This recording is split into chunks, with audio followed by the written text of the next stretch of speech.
Assalamualaikum warahmatullahi wabarakatuh. Bismillahirrahmanirrahim. Hamdan wa syukran lillah. Assalatu wassalamu ala rasulillah. Wa bini'mati baladi Indonesia barakah.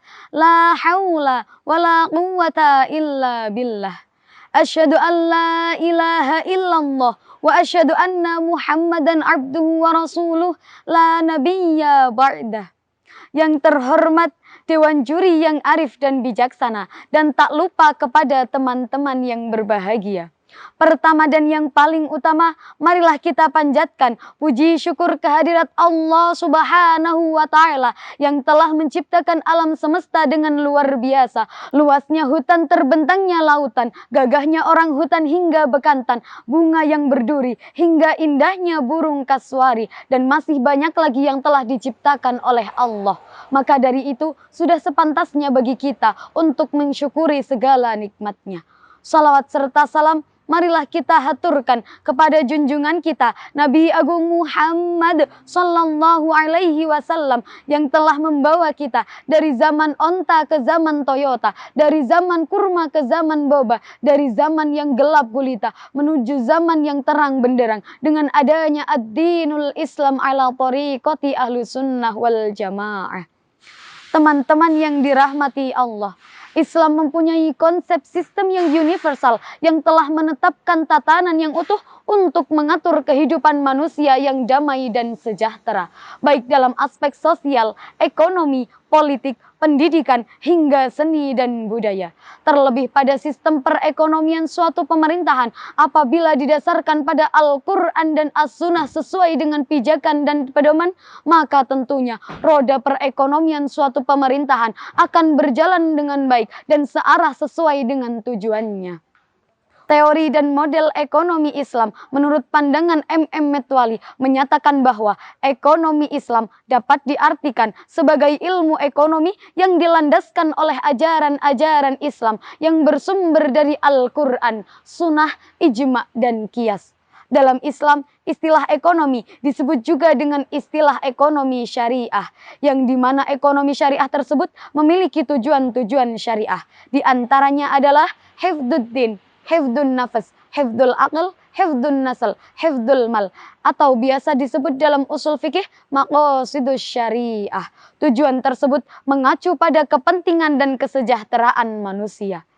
Teman-teman yang dirahmati Allah, agar roda perekonomian berjalan dengan baik, maka perlu adanya upaya untuk mendorong pengendalian harta agar tidak menumpuk dan terus mengalir secara optimal.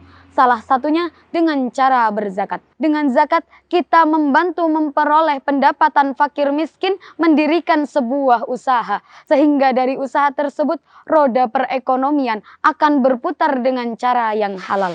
Dan ingat bahwa segala sesuatu yang telah kita dapatkan adalah sebuah titipan dari Allah Subhanahu wa Ta'ala. Tapi dengan begitu, masalah pasti datang sebagai faktor penghambat berjalannya roda perekonomian seperti riba, judi, dan korupsi. Itulah yang menyebabkan terjadinya banyak pengangguran dan kemiskinan. Allah Subhanahu wa Ta'ala berfirman dalam Quran surat An-Nisa ayat 29. A'udzu billahi minasyaitonir rajim. Bismillahirrahmanirrahim. Ya ayyuhalladzina amanu la taqulu amwalakum bainakum bil batili illa an takuna tijaratan an taradim minkum wala taqtulu anfusakum innallaha kana bikum rahima. Shadaqallahul adzim. Telah disebutkan bahwa janganlah kamu memakan harta sesamamu dengan jalan yang batil, seperti halnya riba dan semacamnya. Teman-teman yang berbahagia, agar roda perekonomian berjalan dengan baik, maka harus menerapkan prinsip-prinsip ekonomi yang ada. Di antaranya tauhid keimanan, adil keadilan, nubuwah kenabian, khilafah pemerintahan, ma'ad hasil. Dalam kesehariannya, kita bisa menerapkan prinsip-prinsip tersebut dengan melakukan berbagai cara, yaitu 1. Bertindak rasional atau berpikir menggunakan akal pikiran yang sehat sebelum kita melakukan tindakan ekonomi, agar kita tidak melakukan kesalahan yang dapat menimbulkan dosa pada diri kita. 2. Menyeimbangkan produktivitas barang sesuai dengan harga dan kualitas. 3. Bertindak ekonomis atau bersikap membiasakan diri agar tidak boros dan berfoya-foya. 4. Menerapkan prinsip cost and benefit, yaitu menghitungkan biaya yang kita keluarkan dan kualitas yang kita dapatkan. 5. Rajin bersedekah kepada orang-orang yang membutuhkan. Dengan begitu, semakin banyak kita bersedekah, semakin banyak pula rezeki yang kita terima.